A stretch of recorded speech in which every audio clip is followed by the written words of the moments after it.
Buli mwaka bakiggala bakuza wiiki yaabwe mu basalira amagezi ku ngeri gye basobola okusumattukamu ebisoomoozo bye bayitamu mu bulamu bwabwe obwa bulijjo. Kati babadde batandika wiiki yaabwe ey'omwaka guno gye bakulizza ku kibiina kyabwe ki Uganda National Association of the Deaf, basoose kutikkira bakiggala abakuguse mu mirimu egy'emikono.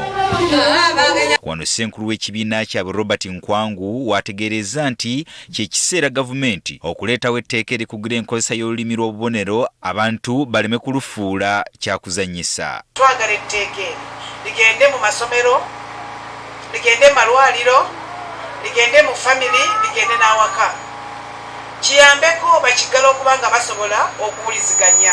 Kubanga abantu bannyo balabyemu akasente ne baagala ate okujja okwonoona kiki ekintu abantu kye batandika emyaka nga 50 emabega. Mu bufu bwe bumu ayagala olulimi luno lutandika okusomesebwa mu masomero nga bwe guli ku nnimi endala. Sign language naye ebeereko nga subject. Okay, ebeere nga science nga subject bwebeera. Abasinga bangi nnyo bali eyo tebamanyi sign language. N'abazadde baffe bennyini tebamanyi olulimi lwaffe lwe twogerako n'abaana. Abataputa olulimi lw'obubonero nabo baagala bateekebwe ku lukalala lw'abakozi ba gavumenti kibasobozesa okwongera ku mpeereza ennungi. Abavunuzi bano be mulaba kati nga Olivia, Raymond n'abalala bonna twagala abavunuzi babeere mu structures za gavumenti nga baline ku payroll ya gavumenti. Kye twagala kiba kikulu nnyo. Kati abayizi bano kijja kuba kizibu bamaze okusoma naye ate nga tebalina interpretation services.